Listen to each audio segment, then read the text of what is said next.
Aunque soy un coreano de Corea del Sur, recibí mi educación teológica en Estados Unidos y por ende en inglés. Una dificultad que sufrí especialmente durante mi tiempo estudiando en el seminario fue el tener que leer libros teológicos escritos en inglés antiguo. Cada vez que me asignaron tareas de este tipo, tuve muchas dificultades con la comprensión, porque las palabras, las estructuras gramaticales y las expresiones eran muy diferentes a lo que yo estaba acostumbrado. Hay una dificultad muy similar que sigue conmigo hasta hoy, pero esta vez no es con el inglés, sino con el español. Cuando estoy usando una Biblia de la versión como de Reina Valera 1960, tengo dificultades para comprender bien cada vez que la palabra vosotros y la conjugación de verbos en esa persona gramatical son usadas. Nunca la uso y tampoco aprendí cómo hacerlo. Llegué a pensar que era solamente yo quien estaba confundido, pero descubrí que algunos de mis hermanos colombianos tampoco estaban acostumbrados a dichas expresiones. Lastimosamente, leer y comprender las palabras del texto bíblico son solo una de varias barreras diferentes que debemos escalar para interpretar correctamente la Biblia. Hay varios obstáculos que hacen la interpretación de la Biblia difícil y complicada, porque la Biblia es una composición antigua. Sus escritos fueron redactados hace más de 3000 años.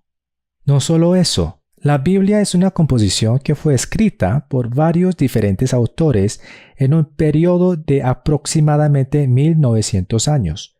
Es obvio que vamos a encontrar obstáculos de varios tipos, y por eso es importante identificar cuáles son estos obstáculos para saber exactamente qué y cómo debemos superarlos a fin de interpretar la palabra de Dios correctamente. Por lo tanto, en esta lección intentaré responder a la siguiente pregunta. ¿Cuáles son los obstáculos que hacen tan difícil la interpretación de la Biblia? O en otras palabras, ¿cuáles son las barreras que complican el entendimiento de la Biblia? A continuación, explicaré los 3 mayores obstáculos que debemos superar para interpretar la Biblia en un nivel básico con más precisión. Cada obstáculo tiene varias subcategorías y no podré explicarlas todas en detalle en esta lección, pero sí cubriré algunas. El primer obstáculo que trae dificultades en la interpretación de la Biblia es el obstáculo literario. Como ya les mencioné antes, las escrituras son composiciones de varios autores en un periodo de tiempo bastante largo, pero también fueron escritos en diferentes formas y estilos literarios. Miremos algunos ejemplos. El primer ejemplo es el género literario. El género literario se refiere al tipo de literatura. Periódicos, novelas y biografías son algunos ejemplos de diferentes géneros. Al existir diferentes géneros, existen también diferentes estándares de interpretación que el lector debe aplicar de manera apropiada para poder entender correctamente. Por ejemplo, estaría cometiendo un gran error si leo un periódico de El Tiempo, un periódico colombiano, como una novela de Gabriel García Márquez, entendiéndolo como una obra ficcional. ¿Por qué? Porque el periódico se trata de eventos reales y una novela es una obra de ficción. Estaría muy mal informado de los eventos que están sucediendo a mi alrededor. También estaría muy equivocado si leo una novela de Gabriel García Márquez como un periódico, tomando todo como si fuera verdad, porque las novelas, como ya sabemos, son obras literarias de ficción. Veamos cómo en la Biblia diferentes géneros literarios requieren diferentes estándares de interpretación. Por ejemplo, el género poético, como el Salmo 119, es diferente a un género narrativo histórico como los libros de Samuel. Una de las diferencias es que una obra poética tiene más expresiones figuradas que una obra narrativa, lo que dicho de otra forma significa que una obra narrativa es más literal que una obra poética. Sería muy raro interpretar Salmos 119-103 que dice: «Cuán dulces son a mi paladar tus palabras, más que la miel a mi boca», de una manera literal, ¿no creen? No solo eso, cada libro bíblico puede tener más de un tipo de género literario. Por ejemplo, Aunque los evangelios son del género narrativo histórico biográfico, las parábolas de Jesús no son interpretadas de la misma forma que los eventos históricos como la crucifixión y la resurrección de Jesucristo. ¿Por qué? Porque una parábola, como la parábola del hijo pródigo en San Lucas 15, 11 hasta 32, no es un relato histórico, sino una historia ficcional en la que se usan elementos de la vida real para enseñar verdades importantes. Por lo tanto, detrás de cada estudio bíblico básico es importante tener en cuenta el género del texto. Hay varios géneros literarios usados en la Biblia, y la falta de conocimiento de los géneros literarios de los libros bíblicos causa dificultades con la interpretación de las Escrituras. El segundo ejemplo de un obstáculo literario es el lenguaje figurado. El lenguaje figurado es aquel que en sus expresiones usa palabras que refieren un sentido diferente al que tienen de forma literal, como metáfora, símil, personificación, etc. Por ejemplo, si yo digo, mi esposa es la rosa de mi vida, obviamente es una expresión metafórica, y por eso no debería ser interpretada literalmente, sino algo como que mi esposa es el amor de mi vida. Lo mismo sucede con los textos bíblicos.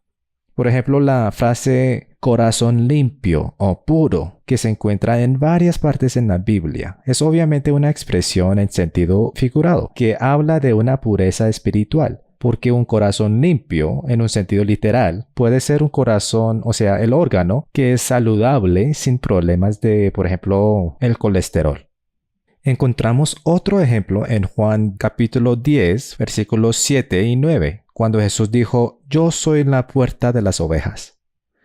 Jesús al decir esto, no estaba diciendo que Él es una puerta literal de madera con bisagras, sino algo como que Él es el acceso seguro para experimentar la salvación, o sea, la vida eterna y la satisfacción espiritual en Dios como un miembro de su pueblo. En Mateo 5:29, cuando Jesús dijo, «Si tu ojo derecho te es ocasión de pecar, arráncalo y échalo de ti». Él no estaba hablando de manera literal, sino de forma hiperbólica y gráfica para enfatizar la gravedad del pecado y la importancia de detener el pecado. Si fuera literal, muchos cristianos obedientes deberían estar ciegos debido a que la tentación sexual por la pornografía, por ejemplo, es una epidemia en las iglesias hoy. En definitiva, hay demasiados ejemplos. Además, hay varios tipos de lenguaje figurado. Sin entender estas cosas, nos equivocaremos con la interpretación de la Biblia. El tercer ejemplo de un obstáculo literario es algo que se llama la intertextualidad. Una definición simple de la intertextualidad es las relaciones entre los textos de diferentes libros bíblicos. En diferentes partes de la Biblia, los autores de los libros bíblicos refirieron directa o indirectamente a otros textos bíblicos para cumplir varios propósitos. Miremos dos ejemplos. El primer ejemplo es de Juan 8, 51 hasta 59. El texto dice, en verdad os digo, que si alguno guarda mi palabra, no verá jamás la muerte. Los judíos le dijeron, ahora sí sabemos que tienes un demonio. Abraham murió, y también los profetas, y tú dices, si alguno guarda mi palabra, no probará jamás la muerte. ¿Eres tú acaso mayor que nuestro padre Abraham que murió? Los profetas también murieron. ¿Quién crees que eres? Jesús respondió, si yo mismo me glorifico, mi gloria no es nada. Es mi Padre el que me glorifica, de quien vosotros decís, Él es nuestro Dios. Y vosotros no le habéis conocido, pero yo le conozco. Y si digo que no le conozco, seré un mentiroso como vosotros. Pero sí le conozco y guardo su palabra. Vuestro padre Abraham se regocijó esperando ver mi día, y lo vio y se alegró. Por esto, los judíos le dijeron, ¿aún no tienes 50 años y has visto a Abraham? Jesús le dijo, en verdad os digo, antes que Abraham naciera, yo soy. Entonces tomaron piedras para tirárselas, pero Jesús se ocultó y salió del templo. Bueno, en esta conversación intensa entre Jesús y los judíos, Jesús dijo algo muy interesante en el versículo 58. Él dice, antes que Abraham naciera, yo soy. La expresión gramaticalmente es rara. Tendría más sentido si Jesús hubiera dicho algo como, antes que Abraham naciera, yo fui. Sin embargo, Jesús decidió decir, yo soy en vez de yo fui, para proclamar una verdad de sí mismo a los judíos haciendo referencia a diferentes textos del Antiguo Testamento, como Éxodo 3, 13 y 14, que dice, entonces dijo Moisés a Dios, he aquí, si voy a los hijos de Israel y les digo, el Dios de vuestros padres me ha enviado a vosotros, tal vez me digan, ¿cuál es su nombre? ¿Qué les responderé? Y dijo Dios a Moisés, yo soy el que soy. Y añadió, así dirás a los hijos de Israel, yo soy, me ha enviado a vosotros. También Isaías 43, 10 y 13. Vosotros sois mis testigos, declara el Señor, y mi siervo a quien he escogido, para que me conozcáis y creáis en mí, y entendáis que yo soy.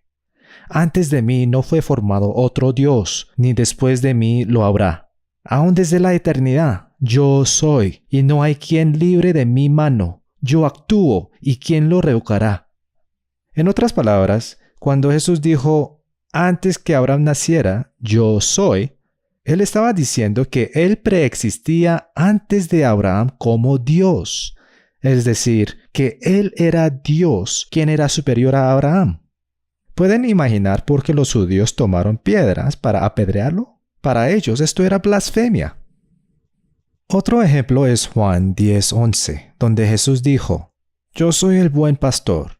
El buen pastor da su vida por las ovejas. Obviamente, ya nos podemos dar cuenta de que esto es un lenguaje figurado. No solo eso, muchos probablemente están pensando también en el Salmos 23, que comienza con las palabras, el Señor es mi pastor, nada me faltará. Sin embargo, considerando el contexto donde Jesús acabó de disputar contra los fariseos que expulsaron de la sinagoga al hombre que nació ciego y fue sanado por Jesús, es más probable que con la expresión yo soy el buen pastor, Jesús estaba haciendo referencia a textos como Jeremías 23, 1 a 4, que dice lo siguiente. Ay de los pastores que destruyen y dispersan las ovejas de mis prados, declara el Señor. Por tanto, así dice el Señor, Dios de Israel, acerca de los pastores que apacientan a mi pueblo. Vosotros habéis dispersado mis ovejas, y las habéis ahuyentado, y no os habéis ocupado de ellas. He aquí, yo me ocuparé de vosotros por la maldad de vuestras obras, declara el Señor. Yo mismo reuniré el remanente de mis ovejas de todas las tierras a donde los ha echado, y las haré volver a sus pastos, y crecerán y se multiplicarán.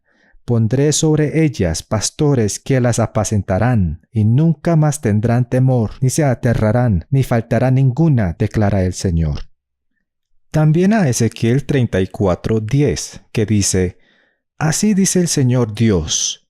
He aquí, yo estoy contra los pastores y demandaré mi rebaño de su mano, y los haré dejar de apacentar el rebaño. Así, los pastores ya no se apacentarán más a sí mismos, sino que yo libraré mis ovejas de su boca, y no serán más alimentados para ellos. Con estas referencias, Jesús probablemente estaba haciendo un contraste de sí mismo con los falsos pastores, o sea, falsos líderes como los fariseos y de la sinagoga, que aprovecharon e hicieron daño a las ovejas, o sea, el pueblo de Israel, y así proclamar que Él es el verdadero y buen pastor que salva a sus ovejas con su propia vida.